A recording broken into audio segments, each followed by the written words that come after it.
Praise the Lord. प्रभु आपण मानकु आशीर्वाद करंतु। प्रभुंक वाक्यरु आमने देखिबा जहन लिखित सुसमाचार एक पर्व आमने देखु सही प्रभु जीशु ख्रीष्टंकर देहवंत हेबार वाक्य को आमने एई स्थान रे पाई थाउ। आज दिन मानक मध्यरे प्रभु जीशु ख्रीष्टंकर देहवंत हेबा वाक्य आमने अनेक स्थान रे सुनी थाउ।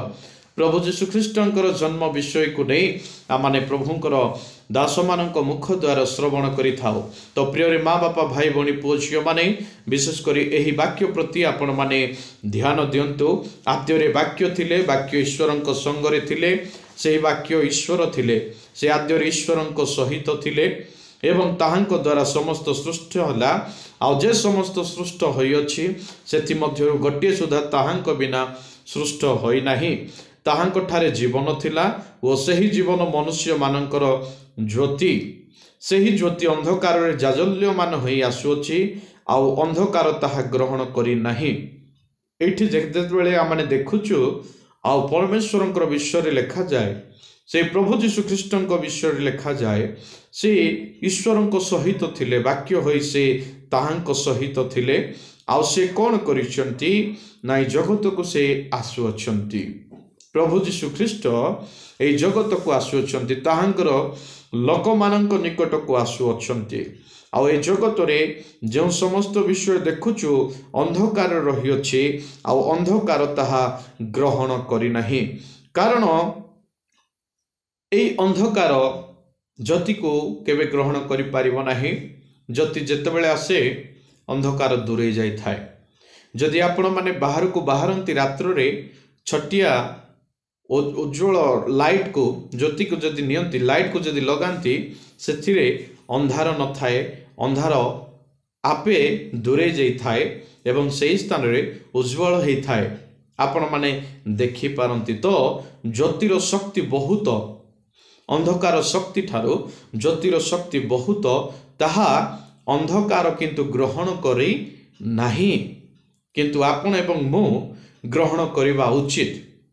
जो मानक जीवन रे आज अंधकार राजत्व करुछि, अंधकार शक्ति कार्य करुछि, से माने प्रभु जीशु ख्रीष्टंकर से ज्योति को पाई पारु नाहंती, से माने ग्रहण करि पारु नाहंती। किंतु आपण माने एवं मु जेते लोक प्रभु को ग्रहण करिसंती, प्रभुंकर धन्यवाद हेउ। आपण मानकर जीवन रे थिबा अंधकार दूर हो जाइछि। हुए तो आपण मानक ठारे थिबा अंधकार ग्रहण करि पारिनी, किंतु आपण माने ग्रहण करिबा द्वारा सेही अंधकार दूरे जाइछि। यह परमेश्वरंकर गौरवर विषय अटे। आउ जो माने ताहांको ग्रहण करंती, जो सत्य ज्योति जे कि समस्त मनुष्यों को आलोक प्रदान करंती, से जगत को आसुथिले। आउ से जितेबेले जगत को आसुथिले प्रत्येकों को कौन करिबा पाई ना आलोक प्रदान करिबा पाई।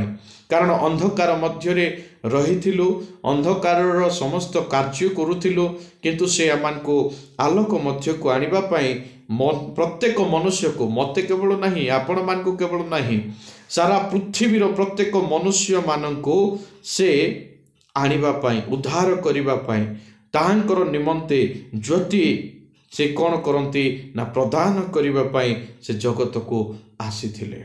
प्रत्येक मनुष्य निमंते। आउ से जगत रे थिले, जगत रे थिले ओ जगत ताहांक द्वारा मध्य सृष्ट हैला। परमेश्वर जहा कहउतिले, जो वाक्य थिले ताहा हे जाउतिला, ताहा सृष्ट हैला, तथापि जगत ताहांको चिन्हिला नाही। आजिर जगत रे अनेक लोक तथापि मते ताहांको चिन्हि नांती। किंतु समय यही प्रकार आसुचे, प्रत्येक जानू ताहांक निकट रे नत हेबो, प्रत्येक मुख हाँ जीशु ही प्रभु बोली स्वीकार करिबो। एटा केबे मिथ्या नुहे, यह सफल हेबो। तो प्रिय माँ बापा भाई भौणी पुओ झियो माने से आपना राज्य को आसिले, तथापि ताहांकर निज लोक माने ताहांको ग्रहण कले नहीं। ताहांकर लोक माने, निज लोक माने, आज जेते लोक अछंती पृथ्वी रे समस्त प्रभुंकर लोक माने अटंती। प्रत्येक को प्रभु बनैछंती, प्रभु निर्माण करिसंती, ताहांको सादृश्य रे प्रत्येक अटंती। किंतु के तो ग्रहण करुछि, के तो ग्रहण करू नाही। मात्र जो माने, जो लोक, जो व्यक्ति ताहांको ग्रहण कले, आउ ताहांको ग्रहण करे, जो ज्योति को, जो जीशु को अर्थात जो माने ताहांको नाम रे विश्वास कले बा विश्वास करती से समस्त को से कौन करती ना ईश्वर को संतान हेबा निमंते अधिकार को देले आउ दियंती।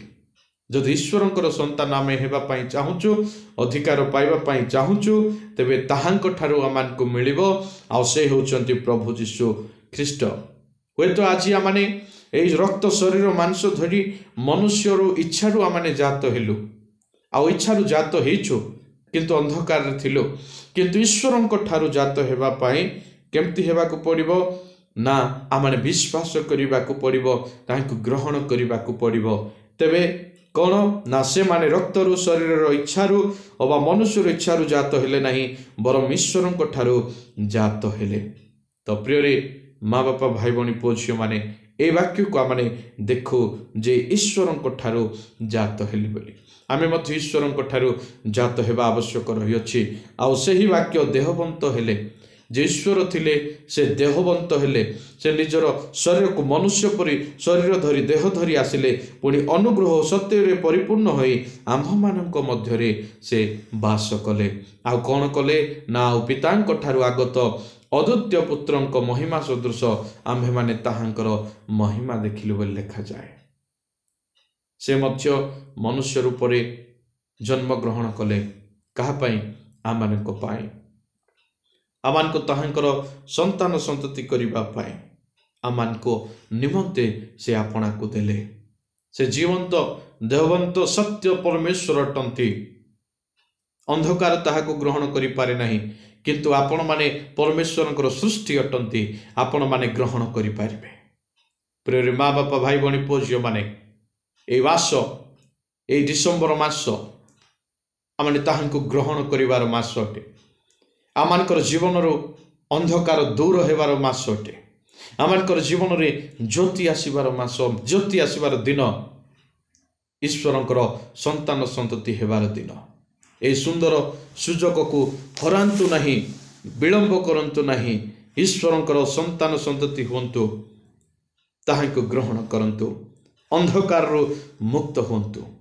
प्रभु आपण मान जीवन रे कार्य करंतु आपण मान जीवन रो परिवार रो प्रत्येक क्षेत्र में थिबा अंधकार को दूर करंतु ताहांकर ज्योति को दियंतु। God bless you. Praise the Lord.